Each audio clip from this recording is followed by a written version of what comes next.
fraterno aos que estão aqui presentes e àqueles que acompanham, né, o canal da Igreja de Monte Sião.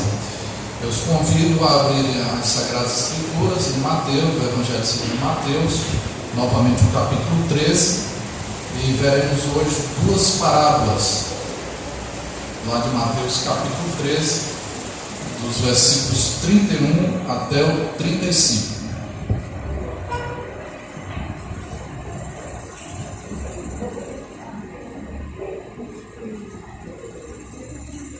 Mateus capítulo 13, versículos 31 a 35, aqui se diz a bendita palavra de Deus. Outra parábola lhes propôs, dizendo: o reino dos céus é semelhante a um grão de mostarda que um homem tomou e plantou no seu campo, o qual é, na verdade, a menor de todas as sementes, e crescida é maior do que as hortaliças, e se faz árvore, de modo que as aves do céu vêm aninhar-se nos seus ramos. Disse-lhes outra parábola: o reino dos céus é semelhante ao fermento que uma mulher tomou e escondeu em 3 medidas de farinha até ficar tudo levedado.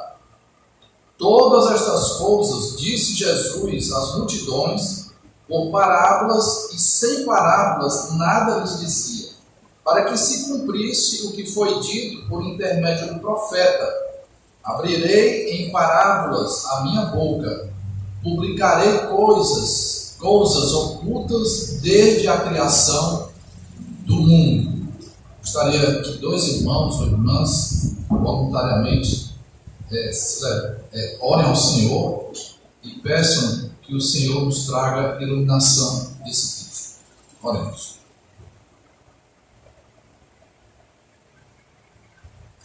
Nosso Deus, nosso Pai, somos gratos, Senhor, por mais oportunidade de reunir como família, como igreja, como povo eleito teu, Senhor, para meditar, Senhor, no teu santo ensinamento. Pedir, meu Deus de amor, ilumine, Pai, Criador, dê entendimento, Senhor, a cada que está aqui. Venha, Deus de amor, uma premissa de misericórdia, Pai, a cada dia transformar nossas vidas, para que possamos ser melhores, ó Pai, para podermos discernir melhor. Abençoa o teu povo, Pai, tem misericórdia de nós, fica conosco, em nome de Jesus. Amém. Amém.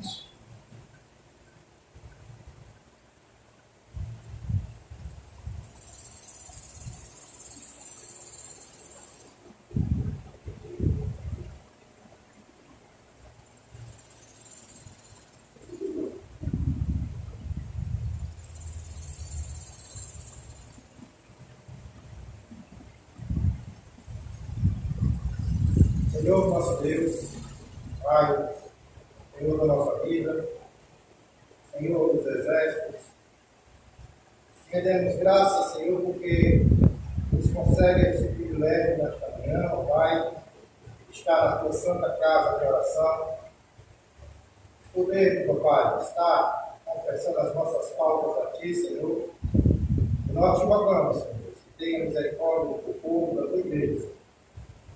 Rogamos, Senhor Deus, pela tua palavra que foi dita esta manhã, Senhor Deus, nós possamos, ó Pai, estar de mente, coração aberto, ó Pai. Principalmente, ó Pai, nós te pedimos pelo teu servo que estará trazendo as explicações, que teu Espírito Santo, ó Pai, use o teu servo de forma poderosa. Que nós possamos, ó Pai, ter da tua graça, Pai, do teu conhecimento. Senhor, tenha misericórdia do teu povo. Tudo isso, ó Pai, nós te rogamos, nós pedimos, em nome do nosso Salvador pessoal, Jesus Cristo, hoje e eternamente. Amém. Amém. Podem sentar-se. Meus irmãos, minhas irmãs, a coisa mais fantástica que poderia ter acontecido na história mundial aconteceu há quase 2000 anos. O evangelista Mateus vai retratar justamente esse acontecimento. É o momento em que o aguardado reino de Deus se faz presente nesse mundo. O Messias prometido finalmente chegou. chegou de tal forma, meus irmãos, que nós podemos sonhar, não com uma mera expectativa que pode ou não acontecer, mas com uma realidade escatológica, ou seja, é algo que acontecerá no futuro, que o próprio Deus determinou. Nós experimentaremos alegria, paz e justiça plena nesse mundo. Nós nos veremos livres de toda a dor, de toda a doença, de toda a sorte de pecado, de todos os conflitos, graças ao irrompimento do reino de Deus na história da humanidade.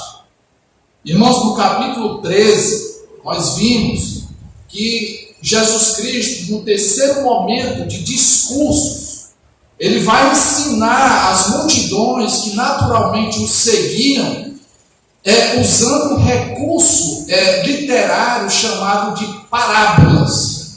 É muito importante, irmãos, nós que somos estudiosos da Bíblia, nós que queremos retirar dessa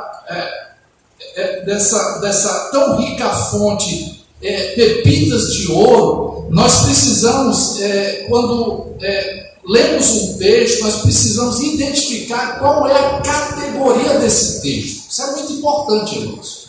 Em tudo na vida, nós precisamos identificar qual é o texto literário que está sendo usado ali. A Bíblia é muito rica. A Bíblia ensina a verdade de Deus usando várias categorias literárias diferentes, tá certo? Me permita, antes de nós examinarmos as duas parábolas que aqui estão, parábolas que tratam do reino de Deus, mais especificamente do avanço do reino de Deus, perceba que Mateus, ele sai da condição de redator, porque ele está registrando aqui as palavras de Jesus Cristo, os ensinamentos de Jesus Cristo, para, a partir do versículo 34, exercer a função de intérprete. Ele vai falar da sua própria interpretação do que Jesus Cristo realizou naquele momento de ensino. Veja o que ele vai dizer. Todas essas coisas, disse Jesus às multidões por parábolas. E sem parábolas nada lhes dizia, para que se cumprisse o que foi dito por intermédio do profeta. Ele vai mencionar aqui Asaf, que ele chama de profeta. Ele vai mencionar o Salmo 78, versículo 2, irmãos, para respaldar o que Jesus Cristo estava fazendo naquele momento. E o que é que ele estava fazendo? Ensinando, usando a estratégia de ensino, a estratégia pedagógica de parábolas. Aí ele diz lá, no final do versículo 35, abrirei em parábolas a minha boca, publicarei coisas ocultas desde a criação do mundo. Em outras versões ele fala de mistérios. Então repare que esse recurso que Jesus Cristo usa, recurso pedagógico, as parábolas, eram para ensinar, irmãos, coisas ocultas desde a criação. Isso não quer dizer que eram coisas necessariamente novas, mas o que ele queria mostrar, irmãos, ensinando parábolas, que nós já vimos aqui que tinha um duplo objetivo. Primeiro, era ocultar a verdade para aquelas pessoas que estavam indispostas para ouvir a mensagem do reino de Deus, pessoas que chegaram ao ponto de dizer que tudo que estava sendo realizado ali, aqueles sinais maravilhosos de que o reino já era chegado, era obra de Satanás, de Beelzebul, que na verdade Jesus Cristo não passava de um demoninhado. Então, para essas pessoas, Jesus Cristo ensinava parábolas para ocultar a verdade. Mas para os seus discípulos, aí vem um outro objetivo. Era para revelar o que era, qual era a natureza do reino de Deus. Então, Mateus nos dá mais uma informação a respeito dessas parábolas. Era uma maneira de Deus revelar, era uma maneira de Deus desvendar os mistérios. Como eu disse, não era algo necessariamente novo. Havia muitas promessas registradas no Antigo Testamento. Então, por assim dizer, irmãos, Jesus Cristo, ele estava pegando aquelas peças soltas de promessas lá no Antigo Testamento e estava encaixando como se fosse um grande quebra-cabeça a ponto de tudo se tornar coeso e incoerente. Por exemplo, no Antigo Testamento se falava da chegada do Messias. No Salmo 2, o ungido de Deus, o Messias, o Cristo, tudo é a mesma coisa, irmãos. É apresentado como um governante supremo que despedaça as nações com seu cetro de ferro, e dizendo que as nações, ainda que estejam dispostas em relação ao reinado messiânico, devem se submeter, devem beijar o filho. Essa expressão que é usada lá no Salmo 2. Então Jesus Cristo, o Messias aguardado, era esse governante supremo, o Rei dos Reis. No entanto, em outras partes das Sagradas Escrituras, como lá em Isaías, o profeta Isaías, no capítulo 53, há a figura do servo sofredor, como aquele que era desprezado pelos homens, aquela figura humilde. Como conciliar essas verdades aparentemente contraditórias? Alguém que está no topo, como governante supremo, e aquele que está profundamente humilhado, desprezado por todos, a ponto de ter uma morte, uma morte desprezível. Aí, as parábolas se viram, irmãos, para encaixar essas verdades. É a mesma pessoa. Mesmo Cristo sofrido, é o mesmo Cristo glorioso. Por isso que ele ensinava com parábolas, tá? E nós vimos aqui no capítulo 13, irmãos, nós temos 7 parábolas, todas as 7 falando do reino de Deus, destacando aspectos desse reino de Deus, e é necessário que a gente faça aqui uma observação sobre essa categoria literária chamada parábola, tá? Como eu disse, a gente tem que identificar a que família esse texto pertence. Isso é tão importante, irmãos, que, por exemplo, se nós víssemos num artigo de opinião a seguinte história, olha que história esdrúxula. Nós fomos testemunhas oculares que no bairro do Carlinho Pamplona passou um paquiderme, um rinoceronte alado, e no lugar daquele chifre terrível, ele tinha uma flor do deserto, tão bonita como aquela flor que está lá na sacada da janela da Iara. Eu vi, viu? Bonito, né? A flor do deserto. Se você visse em um jornal, de grande circulação, você estranharia aquilo.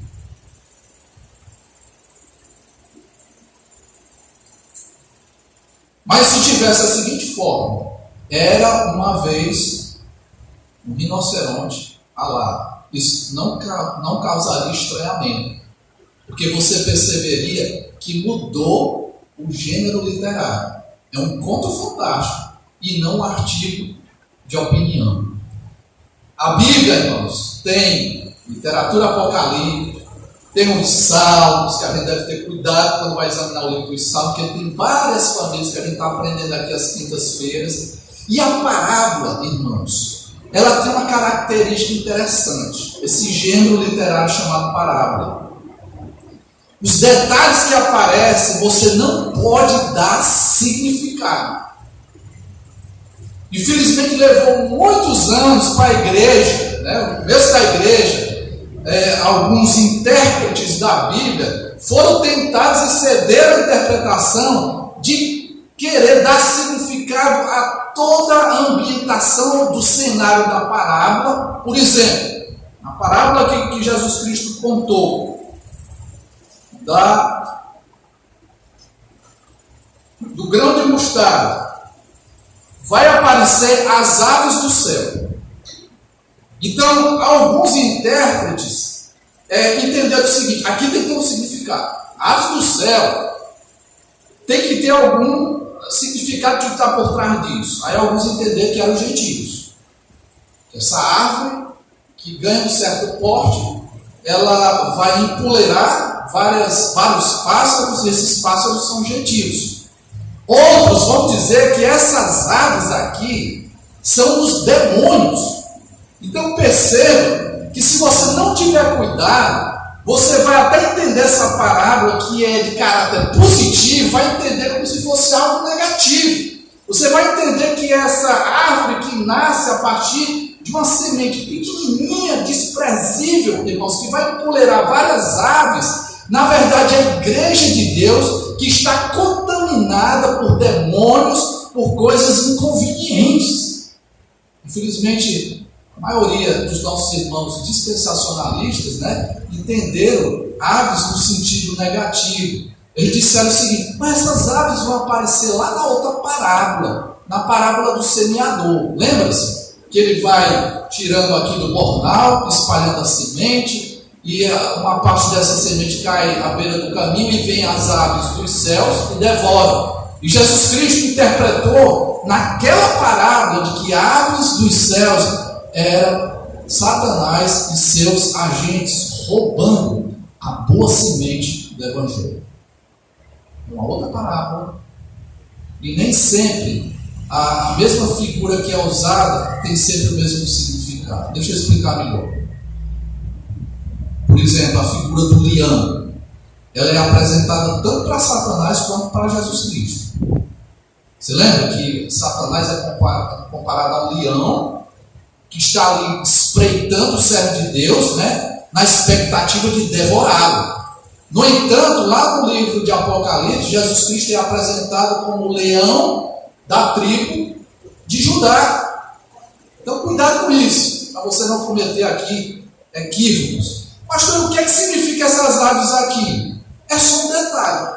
Para quê? Para mostrar que da pequena sementezinha, desprezível, a menor de todas as sementes, outra ressalva, cuidado com essa expressão, menor de todas as sementes, porque a semente de mostarda não é a menor semente do mundo, não.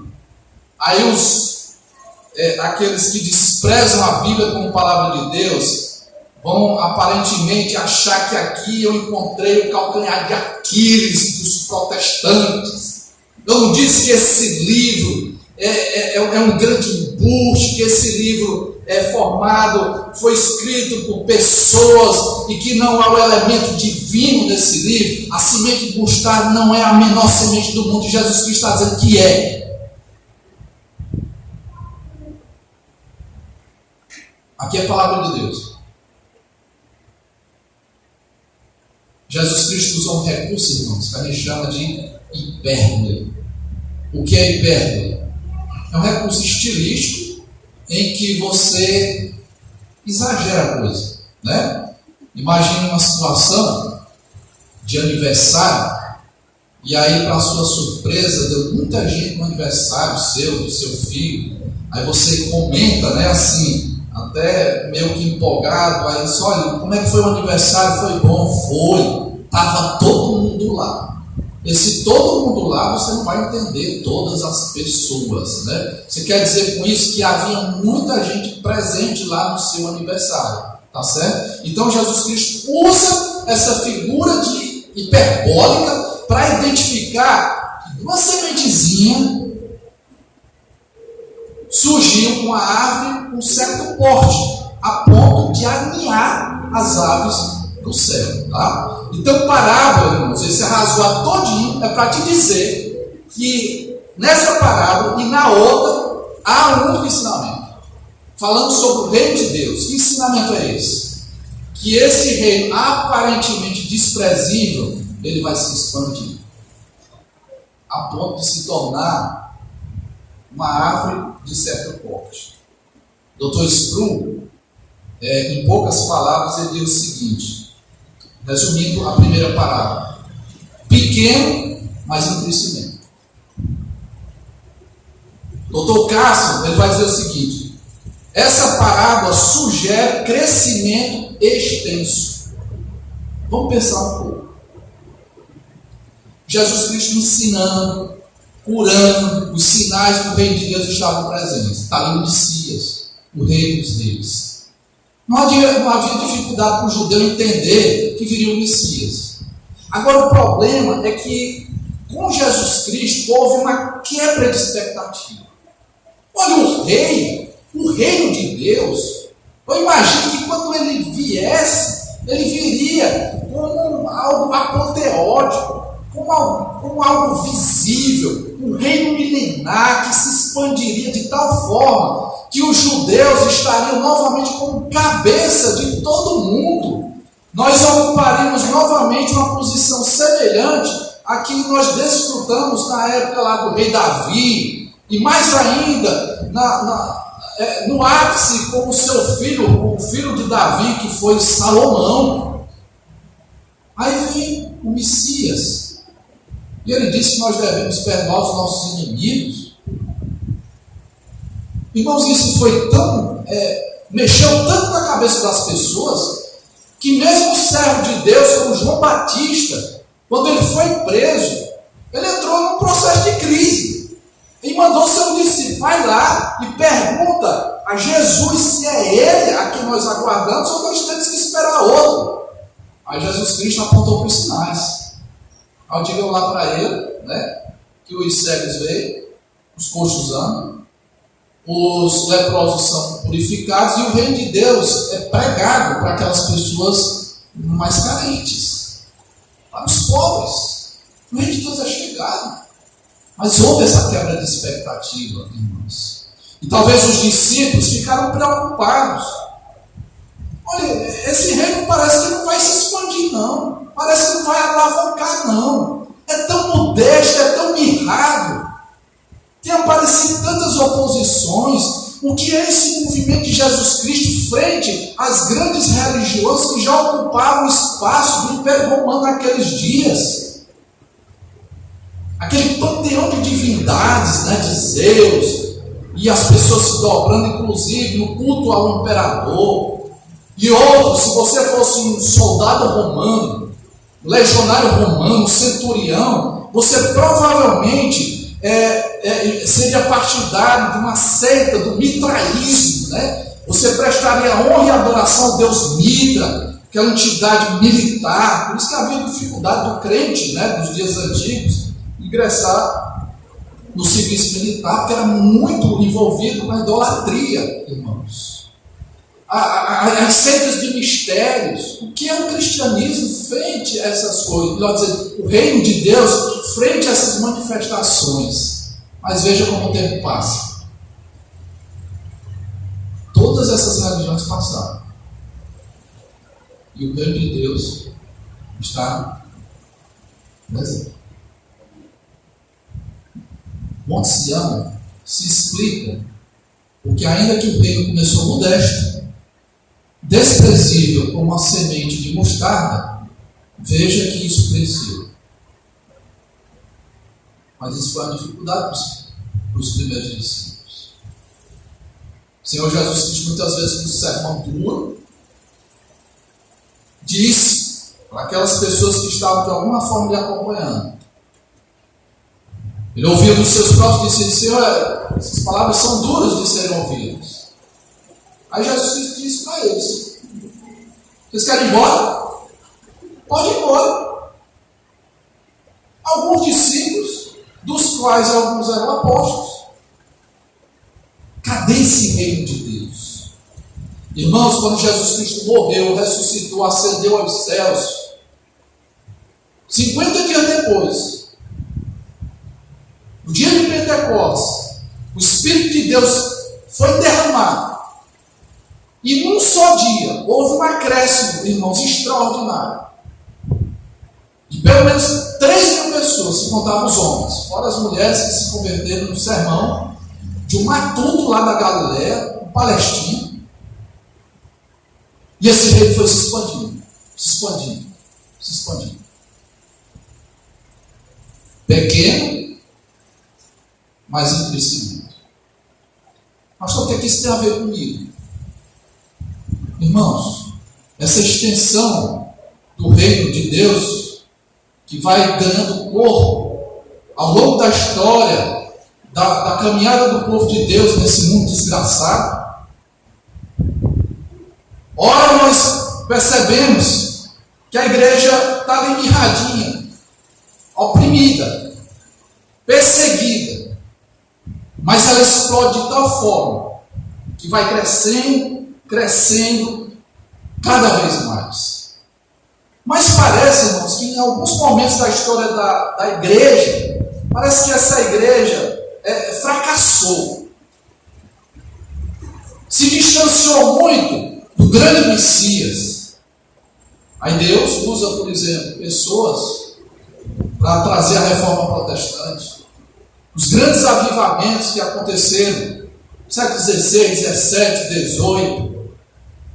O que dizer hoje da Europa, que se auto-intitula pós-cristão? 12% dos europeus, somente 2%, frequentam as igrejas. Os críticos chamam as igrejas lá na Europa de mausoléus de um Deus morto. Antigos templos presbiterianos são vendidos para o Islã, para se transformar em mesquitas na Europa. O que dizer do país que mandou tantos missionários dos Estados Unidos, inclusive para cá, para o Brasil, que foi varrido por todo o secularismo, que esfriou e que muitas pessoas se distanciaram de Deus, da igreja de Deus, estão fora do reino dos céus. Mas considere, por outro lado, o crescimento que tem havido em países como a China, que cresce assustadoramente do ponto de vista econômico, a liberdade praticamente zero lá, em países da América do Sul, de toda a América Latina, em alguns países da África, na Austrália, grande crescimento da igreja de Deus, do reino de Deus, melhor dizendo. Essas coisas às vezes se confundem, mas não são sinônimos. Então, meus irmãos, é isso que Jesus está ensinando para aquela primeira geração e para todos nós. Não desprezem os primeiros passos, ainda que sejam passos modestos. Essa semente que parece que não está vingando, ela vai crescer, e vai crescer, e vai se expandir. O reino de Deus é assim. A segunda parábola, irmãos, perceba que a parábola sempre usa elementos do cotidiano das pessoas. Eu não entendo nada de feitura, de pão caseiro. As irmãs aí sabem mais disso. Minha experiência de pão é pão de padaria. A padaria lá no bar nem é tão boa assim. Mas tem fermento. Se bota lá o fermento, os dias de Jesus Cristo eles pegavam um pedaço de pão já dormido, como a gente diz aqui no interior do Ceará, e colocava na massa nova. Para quê? Para haver aquele processo de levedura. Aí, aquela massa, ela se expandiria de tal forma, como ele diz aqui, uma mulher que tomou e escondeu em 3 medidas de farinha até ficar tudo levedado. Quem é essa mulher? Cuidado para você não dar interpretação aos detalhes da parábola. O que é que a parábola está ensinando? A parábola tem só um ensinamento, máximo 2. Algo que está escondido, mas em ação, como diz o Dr. Estudo. Algo que está escondido, mas em ação. Então, se na parábola do grão de mostarda, irmão, nós temos o crescimento externo, na parábola do fermento nós temos o crescimento interno. Mas lá dentro ninguém vê. Fala da transformação. O reino de Deus, em outras palavras, irmãos, ele gera transformação no nosso coração. E ele se expande. É assim que Deus chama os seus súditos. Transformação intensa, transformação interna, está lá escondidinho, mas está em ação. O que é que nós podemos aprender com essas parábolas? Primeiro, o reino de Deus está presente. Não se engane, não. Não despreze a ação de Deus nesse mundo. O reino de Deus já está aqui, está se expandindo. Está se expandindo. Isso tem acontecido ao longo das eras. A caminhada da igreja nesse mundo. Então, diante disso, não desanime. Não desanime. Você sabe aquela pessoa que você já evangelizou várias vezes e que talvez você já se impacientou e se comprometeu a nunca mais compartilhar o evangelho com ela? Faça. Porque a sementinha, irmãos, é algo poderoso quando o Senhor, no tempo que Ele mesmo determinou, faz aquela semente brotar. Pode ser desprezível, pode ser uma mensagem assim, até comprometida, que falta clareza, que falta compreensão, mas às vezes Deus usa a sua palavra para arregimentar súditos para o reino de Deus. Então vale a pena você investir, vale a pena você evangelizar, porque o reino de Deus, irmãos, ele se expande com a prática evangelística da igreja. É assim que o reino de Deus se expande. Foi assim que Deus determinou. E é por isso que hoje nós temos Monte Sião, e é por isso que nós temos hoje as igrejas espalhadas por todo o mundo. Considere a história da nossa denominação. Um homem que não sabia nem o nosso português, chegou aqui cheio de boa vontade, em 1859, quase do ensaio, e começou a evangelizar. É assim que começa. De princípio, algo modesto e desprezível, que Deus faz brotar algo de grande relevância. Tenha paciência, exerça sua fé, continue orando, persista fazendo a obra de Deus, porque o programa de Deus, como diz William Hendricks, não pode fracassar. Não vai fracassar.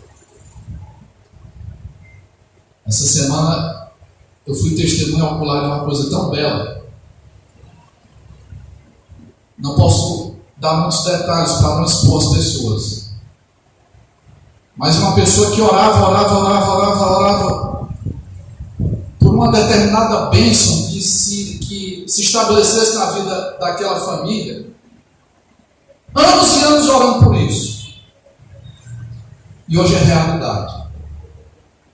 Essa pessoa morreu, não presenciou aquilo pelo que tanto pediu, mas no entanto, era a realidade hoje.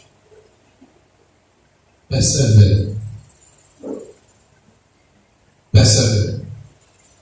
Porque a obra de Deus não conhece fracasso. Pense nisso. Evangelize. Monte Sião, um corpo de igreja, mas evangelize também você pessoalmente. Pastor, mas lá em casa eu não vejo isso. Cadê aquele fermento no meu coração? Não se expande. Eu gostaria de ter crescido mais. Eu aprendi algo interessante, uma leitura que eu fiz sexta-feira à noite. Pensando na gratidão de Deus, como é que eu posso expressar minha gratidão diante de Deus? Eu diria, bote mais fermento,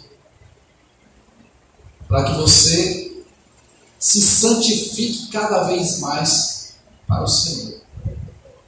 Busque as mudanças tão necessárias e que caracterizam tão bem uma nova vida em Cristo Jesus.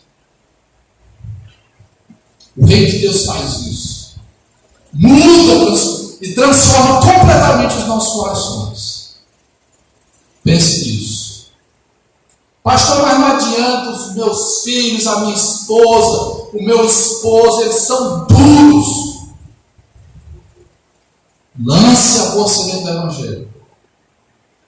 E Deus, se Ele quiser, não há dificuldade para Ele, fará no devido tempo brotar, ou seja, Ele vai trazer mais um súdito para essa grande transformação, o grande mover de Deus que Ele tem realizado na história desse mundo.